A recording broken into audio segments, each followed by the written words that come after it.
My name is Linda Parker. I am 59 years old. I live alone in my small house in Brighton. My husband died 8 years ago. I have only one son. His name is Daniel. Daniel went to Canada many years ago. Now he lives there with his wife and 2 children. He has a good life. He has a big house and a good job. He is happy, but I live here alone. Every day I wake up early. I clean the house. I cook food for myself. In the evening, I sit alone. Nobody comes to see me. Daniel does not call me much. Sometimes he sends me money. Sometimes he says, "Mother, I will come soon," but he never comes. Still, I wait for him. I love him very much. He is my son. I keep his old photos in my room. I look at them every day. One day someone knocked on my door. I opened it. It was Daniel. I was very surprised. I said, "Daniel, you really came?" He smiled. He looked happy. I hugged him. My eyes were full of tears. He came inside. I made tea for him. We sat and talked. I asked, "How is Sarah? How are the children?" He said, "They are all fine." Then I asked, "Why did you come?" He said, "I missed you, Mother. You live here alone. I worry about you. I want to take you to Canada." I was quiet. He looked at me and said, "You are getting old. It is not safe here. You should come with me.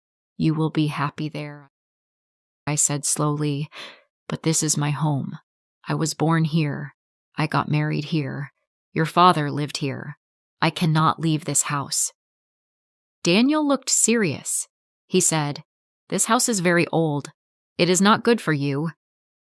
In Canada, you will have everything. You will have your own room. You can see the children every day. Sarah also wants you to come." That night I sat alone and thought, what should I do? I did not want to leave, but Daniel was my only son. The next morning, Daniel said, "Mother, we should sell this house. You do not need it anymore. You will live with us. You can use the money for your new life." I looked at him. He smiled. I thought maybe he really loved me. So I said, "Yes." I sold my house. Daniel took all the money. I packed my bag. We went to the airport together. I was sad, but I was also happy. I thought, I will be with my son now. At the airport, Daniel said, "Mother, wait here. I will bring a wheelchair." "The way is too long. You cannot walk so far." "I will be back in 5 minutes," I said. "Okay." I sat on a chair. 10 minutes passed. Daniel did not come back. I thought maybe the line was long. I waited. 30 minutes passed. Still, he did not come. I felt scared. I looked at the big door again and again, but Daniel was gone. Now it had been 45 minutes. I was still sitting there. I looked at every face, but none was my son. I told myself, Daniel cannot leave me. He is my son. 1 hour passed. My heart began to beat fast. Just then, a police officer saw me. He walked toward me and said, "Ma'am, are you waiting for someone?" I said, "Yes, my son. He is bringing a wheelchair for me. We are going to Canada." The officer asked, "Do you have his photo?" I took out Daniel's picture from my bag. I also showed my ticket. The officer nodded. He said, "Please wait here. I will check inside." I said, "Thank you."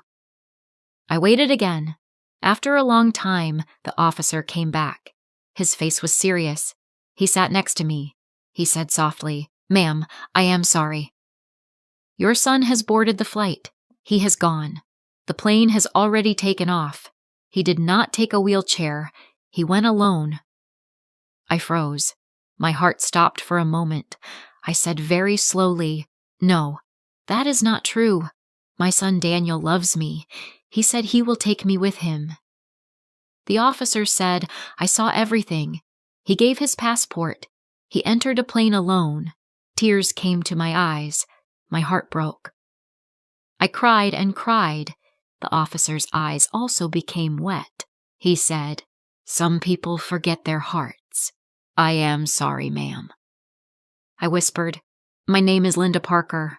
The officer said, "My name is Robert Miller. I am a police officer here. You remind me of my mother. She died 5 years ago. When I look at you, I remember her." Then he said, "Please come with me. You cannot sit here. You will get sick. Come to my house. My wife is kind. She will cook for you," I said, "but I do not want to trouble you."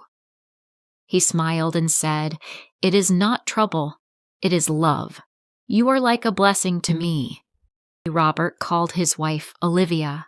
He said on the phone, "I found an old woman at the airport. She is all alone. Her son left her. Can she stay with us?" I could hear Olivia's voice. She said, "Yes, please bring her." That night I stayed at Robert's house. Olivia brought me food. She spoke to me like a daughter. I cried in my room. I missed Daniel. I missed my house. But these strangers gave me love. The next morning, Robert got a phone call. He went to another room. He spoke in a low voice. Later, he came to me. I asked, "Is everything okay?" He smiled and said, "Yes, everything is fine." But I saw pain in his eyes. What I did not know was this. The flight that Daniel took had crashed. There were no survivors. Daniel was gone. But Robert did not tell me.